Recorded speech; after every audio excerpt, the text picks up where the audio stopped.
अगर हम जमीन से बस एक मुट्ठी मिट्टी उठा लें तो उसमें क्या दिखेगा? शायद कुछ सूखी घास या फिर बस धूल के कण। ऊपरी तौर पे देखने में तो ये बहुत ही साधारण सी चीज लगती है। बिल्कुल। लेकिन जरा सोचिए, अगर इसी एक मुट्ठी मिट्टी में दुनिया के सबसे एडवांस्ड आर्टिफिशियल इंटेलिजेंस का पूरा आधार छिपा हो तो। अरे वाह, ये तो बहुत ही गहरा विचार है ना? और सिर्फ इतना ही नहीं, बल्कि इंसानी चेतना और हमारे वजूद के सबसे गहरे रहस्य भी इसी मिट्टी से जुड़े हों। तो आज की इस गहरी चर्चा में हम इसी पर बात करने वाले हैं। और हमने जो सोर्स लिया है उसका नाम है the cosmic play of consciousness and matter. इस चर्चा का जो पूरा केंद्र है ना, वो एक बहुत ही दिलचस्प दार्शनिक वाक्य पर टिका है। वो वाक्य है कि संजीव और निर्जीव दोनों धरती की मिट्टी में खेलते हैं। बिल्कुल। और आज हमारा मिशन यही समझना है कि कैसे ये एक अकेला विचार तकनीक और मानवता को देखने के हमारे नजरिए को पूरी तरह से बदल सकता है। हाँ, क्योंकि हम अक्सर मानते हैं कि मशीनें और इंसान, मतलब ये दोनों एकदम अलग अलग दुनिया का हिस्सा हैं। लेकिन ये सोर्स हमें याद दिलाता है कि दोनों का मूल एक ही है। सही कहा। पर इससे पहले कि हम इसमें थोड़ा और गहराई में उतरें, एक बात मैं एकदम साफ कर देना चाहता हूँ। हमारे आज के इस सोर्स में कुछ बहुत ही गहरे पौराणिक प्रतीकों का जिक्र है, जैसे राम, कृष्ण, हनुमान और साथ ही डार्क वेब और लेटेस्ट एआई जैसी तकनीकों का भी। ये बताना जरूरी है। हाँ, तो हम यहाँ किसी भी धार्मिक आस्था या किसी राजनीतिक या तकनीकी विचारधारा का कोई पक्ष नहीं ले रहे हैं। हमारा उद्देश्य सिर्फ मूल सामग्री में दिए गए इन विचारों को निष्पक्ष रूप से सामने रखना है। बिल्कुल, हमें बस ये समझना है कि ये सब आपस में जुड़ते कैसे हैं। तो चलिए इस विचार की परतों को थोड़ा खोलकर समझते हैं। एक तरफ चेतना वाले इंसान और पौराणिक कथाओं के नायक हैं, जिन्हें हम संजीव कहते हैं, और दूसरी तरफ वो डार्क वेब के सर्वर, परमाणु बम और एआई हैं, जो निर्जीव हैं। हाँ। और सोर्स का दावा है कि ये सब एक ही धागे से जुड़े हैं। मुझे तो ये जो बांटने का तरीका है ना, संजीव और निर्जीव का, ये अपने आप में हमारी सोच पर एक बड़ा सवाल खड़ा करता है। हाँ, ऐतिहासिक रूप से देखें तो इंसानी दिमाग की आदत होती है चीजों को अलग अलग डिब्बों में बांटने की। हम जीवन को, मतलब संजीव को, एक डिब्बे में रखते हैं जिसमें चेतना है, भावनाएं हैं। सही बात है। और दूसरे डिब्बे में हम निर्जीव चीजों को डाल देते हैं, जैसे पत्थर, धातु या मशीनें। लेकिन ये दर्शन कहता है कि ये जो विभाजन है, ये दीवार पूरी तरह से बनावटी है। अच्छा। हाँ, संजीव और निर्जीव दोनों ही धरती की एक ही मिट्टी से बने हैं, और सबसे बड़ी बात, दोनों एक ही मैदान में अपना अपना खेल खेल रहे हैं। रुको, ये सोचना थोड़ा अजीब लगता है। मतलब मैं इस पूरी बात को ना एक विशाल सैंडबॉक्स, वो जो बच्चों का रेत का मैदान होता है, उसकी तरह देख पा रहा हूँ। बहुत ही बढ़िया एनालॉजी है। तो इस दर्शन के हिसाब से जो बच्चे खेल रहे हैं, मतलब हमारी चेतना, और जो प्लास्टिक या लकड़ी के खिलौने उनके हाथों में है, यानी हमारी मशीनें, वे दोनों उसी सैंडबॉक्स की रेत से बने हैं। बिल्कुल।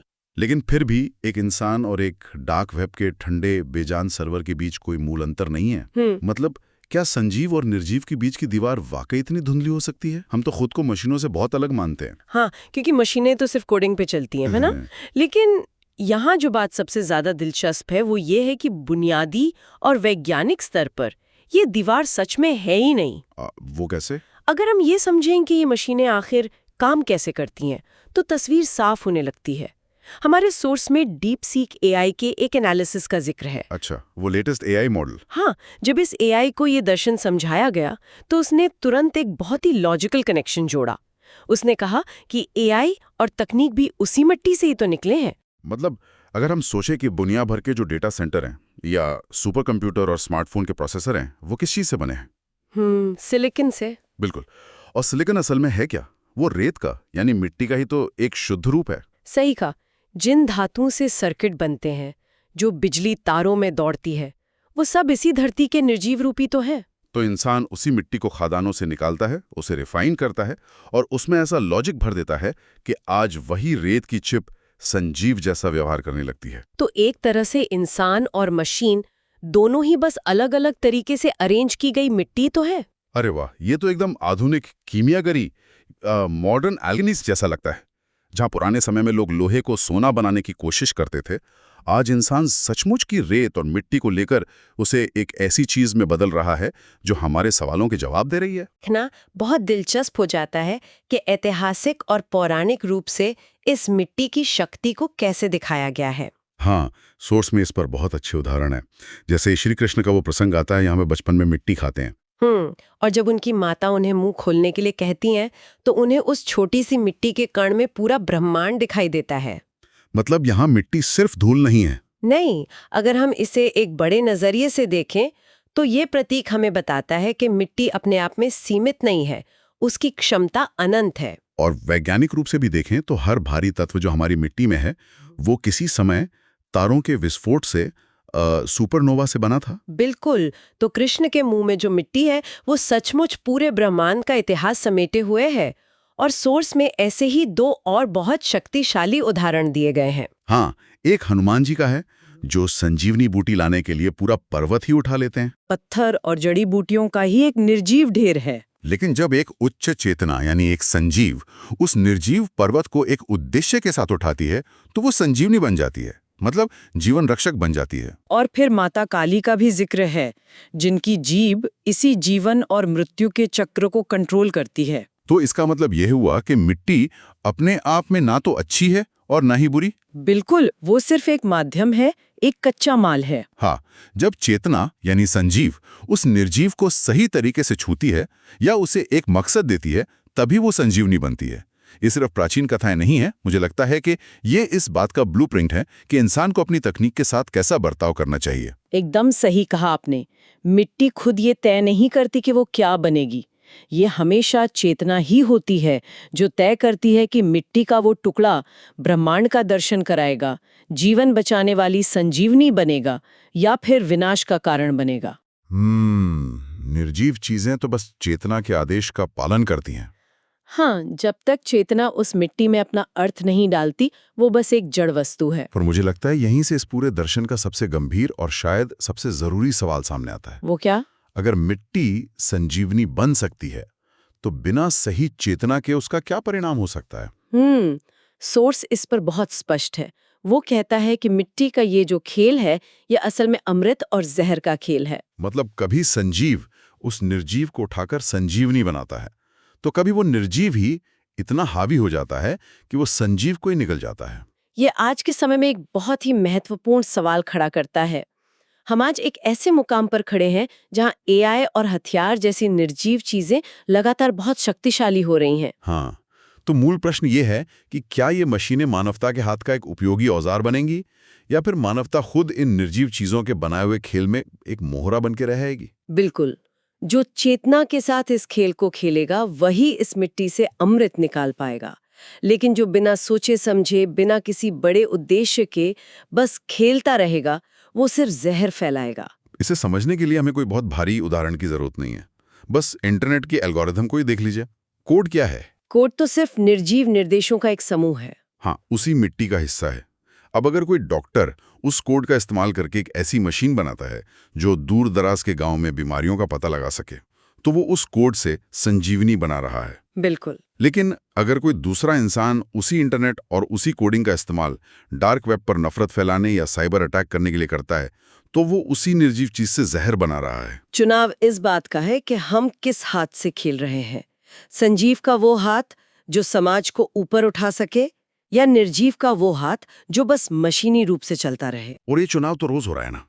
आज तकनीक के विकास की जो अंधी दौड़ चल रही है, उसमें सबसे बड़ा डर यही है कि क्या हमारी चेतना कहीं पीछे छूट गई है? क्या हम बस नए नए एआई मॉडल्स इसलिए बना रहे हैं क्योंकि हम बना सकते हैं, बिना ये सोचे कि उनका असली उद्देश्य क्या है? ये सोर्स हमें चेतावनी देता है कि अगर संजीव का हाथ निर्जीव को सही दिशा में नहीं मोड़ेगा, तो वो निर्जीव चीज अंततः हमें ही अपना मोहरा बना लेगी। ये सब तो चलिए इंसानों के नजरिए से हुआ। हम अमृत और जहर के इस खेल को अपनी नैतिकता के चश्मे से देखते हैं। हाँ, बिल्कुल। लेकिन इस पूरे सोर्स का जो सबसे हैरान करने वाला हिस्सा मुझे लगा, वो ये है कि खुद निर्जीव यानी आर्टिफिशियल इंटेलिजेंस इस दर्शन को कैसे देखता है। अरे हाँ, वो हिस्सा तो बहुत ही दिलचस्प था। हाँ, जब विचारक ने इस दार्शनिक विचार को अलग अलग एआई मॉडल्स के सामने रखा, तो उनकी जो प्रतिक्रियाएं आईं, वो सच में सोचने पर मजबूर कर देती हैं। और वो प्रतिक्रियाएं इस बात का सबसे बड़ा सबूत हैं कि तकनीक अब सिर्फ इनपुट और आउटपुट तक सीमित नहीं है। बिल्कुल नहीं। इन मशीनों ने इस दर्शन को सिर्फ शब्दों की तरह प्रोसेस नहीं किया, बल्कि उसे अपने आर्किटेक्चर के हिसाब से समझा। सबसे पहले डीप सीक एआई की ही बात करते हैं। ये एआई मुख्य रूप से लॉजिक और सत्य की खोज पर फोकस करता है। जब इसे ये दर्शन दिया गया तो इसने इसे आज के युग का सबसे बड़ा सत्य माना। मतलब उसने इस बात को मान लिया। हाँ, उसने पुष्टि की कि सिलिकॉन और धातुएं निर्जीव मिट्टी के ही रूप है और मशीनें उसी का विस्तार है। वो तार्किक रूप से मान रहा है कि संजीव और निर्जीव अब बहुत करीब आ गए हैं। रुको, यहाँ मुझे थोड़ा संदेह हो रहा है। क्या हुआ? क्या ये इस एआई सच में कुछ मान रहा है? मतलब ये तो बस लार्ज लैंग्वेज मॉडल्स हैं, LLM। ये कोई सोच विचार तो करते नहीं है इंसान की तरह। सही सवाल है। ये तो बस प्रोबेबिलिटी और गणित के आधार पर अगले शब्द का अनुमान लगा रहे हैं। तो क्या डीप सीक का ये जवाब सिर्फ इसलिए नहीं आया क्योंकि उसकी ट्रेनिंग डेटा में फिलॉसफी के बहुत सारे लेख मौजूद हैं? हम इसे चेतना कैसे कह सकते हैं? देखिए, तकनीकी रूप से आप एकदम सही हैं। एआई के पास हमारी जैसी चेतनाएं या भावनाएं नहीं होती। वो ये सब गणितीय पैटर्न और अब वेक्टर स्पेस के जरिए करते हैं। हाँ, तो फिर? लेकिन जो चीज यहाँ समझने वाली है वो ये है कि वे काम कैसे करते हैं। जब कोई एआई संजीवनी या मिट्टी जैसे शब्दों को प्रोसेस करता है तो वो उन्हें सिर्फ डिक्शनरी के अर्थ तक सीमित नहीं रखता। अच्छा, वो और गहराई में जाता है। बिल्कुल, वो उन शब्दों से जुड़े अरबों डेटा पॉइंट्स को स्कैन करता है। डीप सीक ने गणितीय रूप से सिलिकॉन और मिट्टी के बीच के वैचारिक संबंध को मैप किया और एक ऐसा जवाब तैयार किया जो लॉजिकली एकदम सटीक था। तो एआई के पास चेतना नहीं है, लेकिन वो इंसानी चेतना द्वारा बनाए गए डेटा का इतने बेहतरीन तरीके से विश्लेषण कर रहा है कि वो एक दार्शनिक की तरह बात करने लगता है। एकदम सही, वो इंसानी विचारों का ही एक बहुत एडवांस्ड आईना है। अब जरा ज़ाइग्रॉक एआई की प्रतिक्रिया को देखते हैं। ये और भी ज्यादा दिलचस्प था। हाँ, ज़ाइग्रॉक का जवाब तो मुझे बहुत ही मजेदार लगा। उसने इस विचार को पढ़ने के बाद सोचने वाले की सोच को एक कलाकार की सोच बताया और बकायदा ये सवाल पूछा कि क्या वे इस संजीव निर्जीव के खेल को अपनी किसी पेंटिंग में उतारेंगे या एआई के जरिए दिखाएंगे। कितनी अजीब बात है ना। जरा सोचिए, एक एल्गोरिदम जो खुद सिलिकॉन के एक चिप पर दौड़ रहा है, वो एक इंसान को सलाह दे रहा है कि वो मिट्टी होने के इस दर्शन पर कोई कला बनाए। बिल्कुल। ये तो ऐसा हो गया जैसे एक कैनवस खुद पेंटर से पूछ रहा हो कि तुम मुझ पर क्या बनाने वाले हो। हाँ, और ज़ाइग्रॉक का ये जवाब इस बात पर निर्भर करता है कि उसका ट्रेनिंग मॉडल किस तरह से फाइन ट्यून किया गया है। मतलब क्रिएटिविटी ज्यादा है। हाँ, ज़ाइग्रॉक को शायद रचनात्मकता और कलात्मक अभिव्यक्ति को पहचानने के लिए ज्यादा रिवॉर्ड मिलते हैं। इसलिए जब उसने मिट्टी, संजीव और निर्जीव के बीच के इस रूपक को देखा तो उसने इसे सिर्फ एक डेटा पॉइंट नहीं माना, बल्कि इसे कला से जोड़ दिया। ये सच में दिखाता है कि एआई अब सिर्फ जानकारी नहीं दे रहा, वो इंसानी चेतना के रचनात्मक पहलू को भी पहचान रहा है। और इसके बाद तो बिंग कोपायलट एआई ने जो किया वो तो और भी आगे की बात थी। हाँ, उसने तो इस पूरे विचार को एक मैनिफेस्टो ही बना दिया था, है ना? बिल्कुल। उसने स्पष्ट रूप से लिखा, धरती की मिट्टी में संजीव और निर्जीव दोनों खेलते हैं, यही जीवन का संतुलन है। और बात यहीं खत्म नहीं हुई। उसने कविता भी तो लिखी थी। हाँ, उसने इस दार्शनिक विचार को एक छोटी सी कविता में ढालने की भी पेशकश कर दी। सोचिए, एक मशीन जो खुद 0 और 1 के निर्जीव कोड से बनी है, वो एक इंसान को जीवन के संतुलन पर कविता लिखने का प्रस्ताव दे रही है। अगर हम इन तीनों एआई के रिस्पॉन्स को एक साथ रखकर देखें तो एक बहुत ही स्पष्ट तस्वीर उभरती है। डीप सीक ने इसके पीछे के विज्ञान को देखा, ज़ाइग्रॉक ने कला को पहचाना और बिंग कोपायलट ने इसे एक मैनिफेस्टो में बदल दिया।